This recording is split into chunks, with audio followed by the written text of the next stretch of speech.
All right, you guys, what is going on? And welcome back to the channel. Woo! So today we're talking about something that I thought was actually a pretty cool topic and something that maybe not a lot of people know, or their perception would lead them to think one thing over the other. So today we're gonna be covering the rarest Subarus that were produced in the United States as of today, which is November 11th, 2020. Now, I'm gonna clarify this now so there's no misconception to anyone who's clicked on this video. This is for US DM cars only. So these are only the Subarus that were manufactured and given to the United States. So this is going to exclude JDM models, Australia models, Central Europe, England, all of those places, because you guys got like an assortment of like crazy cars from like pro drive cars, 22Bs, all that stuff. So if you're expecting this list to be like 22B or just like full of Imprezas, there's not a single Impreza on this list either, so that's interesting. But let's get into it. I'm getting like way off topic. So the first one that I couldn't even find one of these for sale at all. I looked everywhere. I found one that sold a couple of years ago on bringatrailer.com, but the first one up on the list is the Subaru FF1. Now, the Subaru FF1 was made between 1969 and 1971, and it's a small coupe. It's a pretty good looking coupe. It looks like this. Now, as for the quantity made of these FF1s, I couldn't find an actual number of production runs that they actually gave to the United States. You'll see these cars maybe once in a blue moon in good condition. Some of them just might be rusted out in a field somewhere, but they're pretty difficult to find. The MSRP of these cars when they first came out was around $2,000, and the last one that I could find that sold on Bring a Trailer sold for $15,000 in like decent condition. So I mean, it's a pretty cool looking car. The FF1 came with a flat 4 1.2 liter. So it's a pretty small flat 4, and made a whopping 77 horsepower and 73 foot-pounds of torque. So what made the Subaru FF1 really cool was that at the time it was pretty ahead of its competitors for selling on the market. The FF1 came with a fully independent suspension setup, so that means it had sway bars, had the whole kit and caboodle, came with inboard drum brakes on the front, which was at the time only really found on exotic cars. So I mean, you got like all these really like cool necessities. They're not even necessities, all these cool features on a base trim car. They considered it a base trim, and it came with all these like extra options where at the time everything was like incredibly more advanced than your standard Ford or Chevy that was out on the road. So the FF1 came with a 4-speed manual transmission, and it was front wheel drive at the time, because at the time Subaru wasn't really doing a lot of all-wheel drive stuff. But the FF1, it's a pretty cool car. There's not a lot of them out on the actual like streets. I guarantee you'll probably never see one driving out on the streets. And if you do see one, snap a picture of that bad boy. It's probably gonna be cool. They're cool little looking coupes. Like, I don't know what you can't like about them. They got the mirrors up on the fenders. It's on like a weird coupe, boxy. It reminds me a lot of like a Hakasuka at the time, just by like based off the body style of the era. Because if you're looking at it, Nissan was doing like similar designs like that over to this concept that Subaru did. So pretty cool car. You'll probably never see one in your life though. So next up on the list is a Subaru 360. I don't know if you guys have ever seen Subaru 360s, but they look like Subaru's version of the Volkswagen Beetle. They're interesting little cars. I've seen like maybe 2 of them in the past like 15 years. They're getting like incredibly difficult to come by.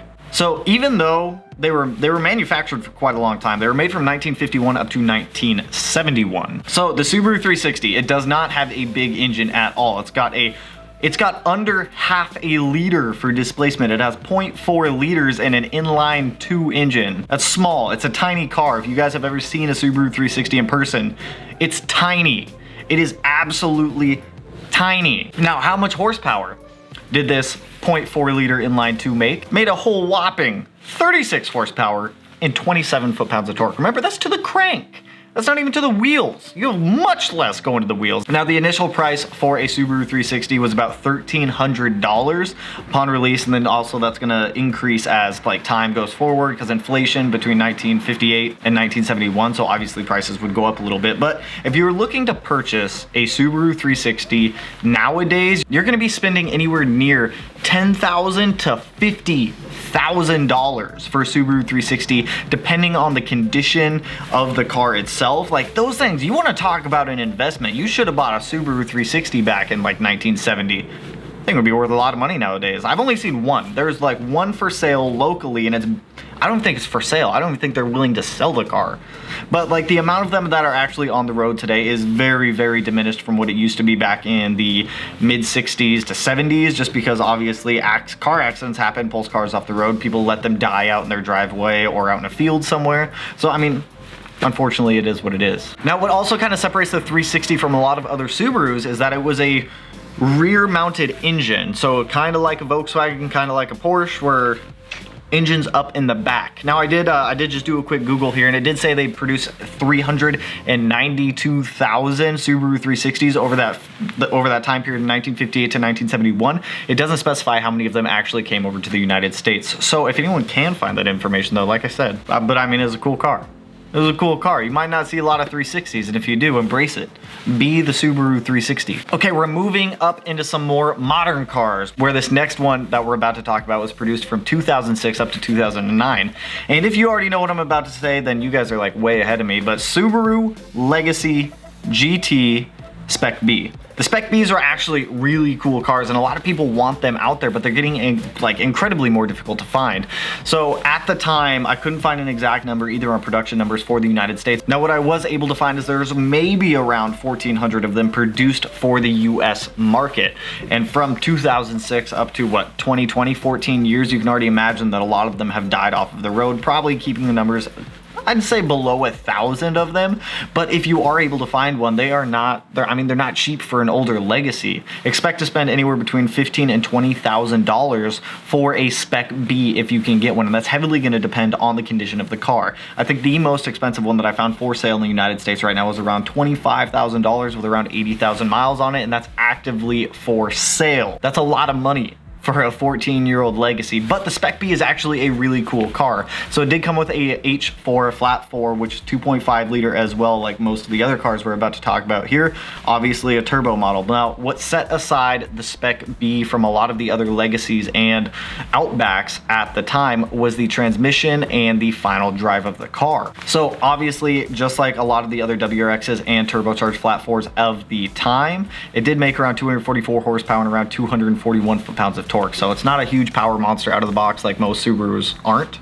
I mean, none of them are really huge power monsters out of the box. Now, the thing with the Legacy, or specifically the Spec Bs with the transmission, is that it is not the exact same. I'm going to tell you guys that now. It is not the exact same transmission as the STi 6-speed, but it is a lot stronger than the 5-speed WRX transmissions of the time.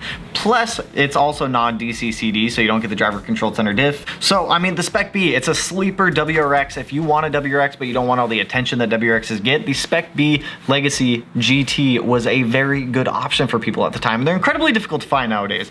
Under 1,000 cars, like come on, that's hard. Now, here's one that is very near and dear to my heart because I know a lot of you guys know that I love this car. And that is going to be specifically the 2006 to 2008 Subaru Forester XT Sports. You want to talk about a car that is difficult to find and that retains its value extremely well. This is the one. So the Forester XT Sports model was a very limited production car that they made. Between that year set of 2006 to 2008, only about 590 models were produced at that time. Very hard, very just difficult cars to come by. I found one for sale in the United States, and it was in Anchorage, Alaska, and they were asking around $26,000 for it with over 100,000 miles on it. Now, you could claim Subaru tax on that, them just asking way too much, but with under 590 models ever made and 12 to 14 years later now, there's probably a significantly less amount of them on the road today. So the XT obviously came with another 2.5 liter flat 4 turbocharged like the rest of them. It was a 255 engine, so nothing crazy there. Produced a whopping 224 horsepower and 221 foot-pounds of torque. It's a lot of torque. Now, the release price of the Forester, and this is where you're gonna see like they actually retain their value extremely well. The release price for the Forester XT Sports trim, we're only talking about the sports trim here, not the LL Bean, not just the XT, none of those models, was $28,000. $28,000 for Forester XT Sports. You know what they go for nowadays? Anywhere between like 20 to 25,000. If you can find one for sale. If you get lucky enough to source one of these things, I'm jealous of you. I've wanted one for a very long time. Incredibly difficult cars to come by, but incredibly rare. Now, the next two on the list are obviously going to be a little bit newer Subarus, but we're gonna get into one here that has under 50 models produced and was a factory option. So after we get through these two, we'll get to that one. But the first one is going to be the 2018 Subaru STi Type RA. 500 models were produced in the United States. It didn't make any more power than the standard limited trim, but what the Type RA did come with, it came with the carbon fiber roof, bigger wheels, bigger brakes, all the accessories that you could ever think of from Subaru added onto the car. They are actually really cool cars. I do think Type RA owners did get shafted when the S209 came out, but that's the next car we're going to be talking about, obviously. Now, the release price of the Type RA STi actually wasn't too bad. Came in at about $49,000. I mean, if you compare it to, I mean, I guess that is kind of expensive for an STi because it's only one trim level higher than the limited and it doesn't make much more power. But it is a limited model car, so it can be considered a collector's car later down the road. Now, since they're a couple years old, you can scoop one up for $40,000 to $45,000 depending on mileage, condition, where they are in the country, and if you're paying that extra Subaru tax on them or not. But I mean, the Type RA is a really cool car. Personally, I don't think I'd ever get one, but I mean, they are technically one of the rarest Subarus to come to the United States. Now, I did say I was going to get into the S209. The S209 is the next one on the list. 2019 Subaru S209, 209 models, obviously produced for the United States, so very limited quantity runs. I do think that dealers heavily marked these up too much, but we'll get into price here in a second. Now, the S209, it did come with the revised block, came with the HKS turbo, was tuned to make more power, coming in at 341 horsepower and 330 torque. Remember, that's not to the wheels, that is 100% to the crank. I'm not even gonna try to translate crank horsepower to wheel horsepower for you guys because it's gonna be all over the place. Now, the price of the S209s, the MSRP price set by Subaru was $64,844. Dealers went above and beyond. They wanted to mark them up like 10, 20,000. Like, I saw some like ridiculous sticker prices when the S209 initially came out. So now, I mean, they came out for just under $65,000. Today, you can go and get an S209 for anywhere between $60,000 and $70,000. It's a little bit absurd in my opinion, but with only 209 of the models being produced for the United States, I totally understand why. At some point in the future, I do see the S209 becoming a collector's car, but we'll see when the time comes. Okay, now we're gonna get into it. The rarest of the rare of OEM Subaru cars that I could find produced in the United States. Some of you are probably gonna know what this is, and some of you are probably going to hate it.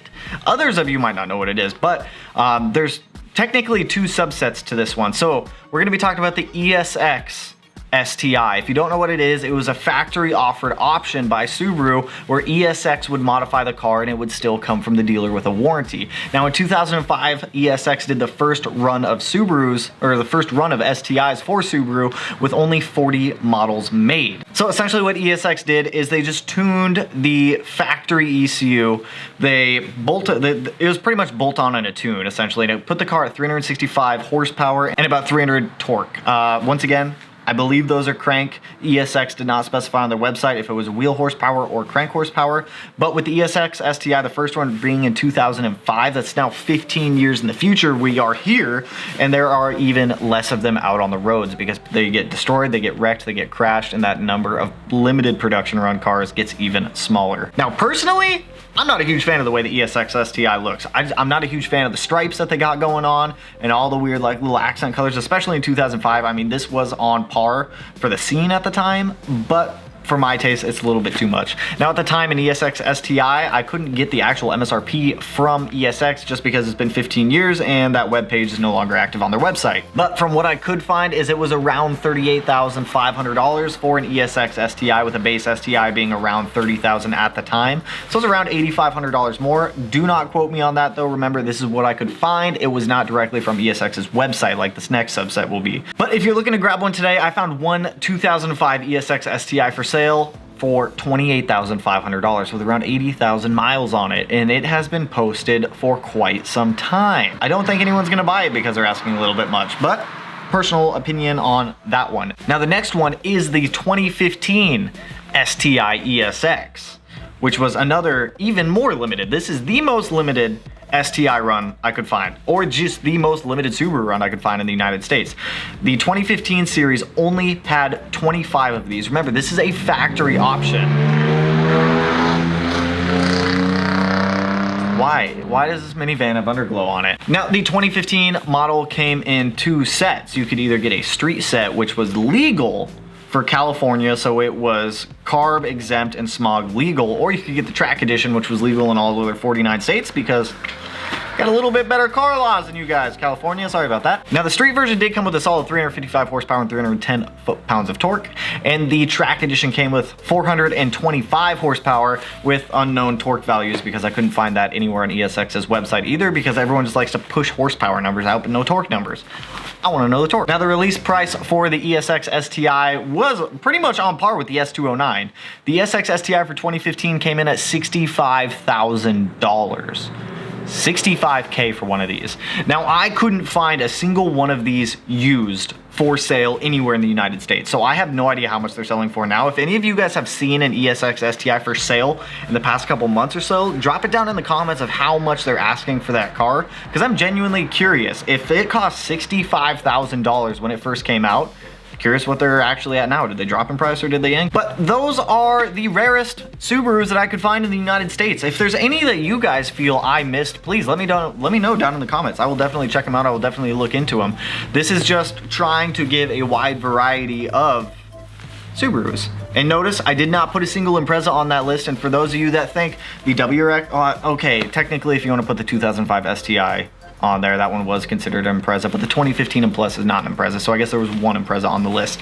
I do apologize. But anyways, that's what I got for you guys on this one. So hopefully you learned something new, hopefully you learned something cool, or maybe you saw a new car that you didn't know that even existed by Subaru, so who knows? But with that though, if you guys like the video, you know what to do. Go ahead and hit that like button and turn it blue, like the chassis on this Subaru. And if you're not already subscribed to the channel, hit your boy up one of these corners. No idea which one I'm going to put it in quite yet, but it'll be in one of them. But with that though, I will catch you guys in the next one. Peace out, homies.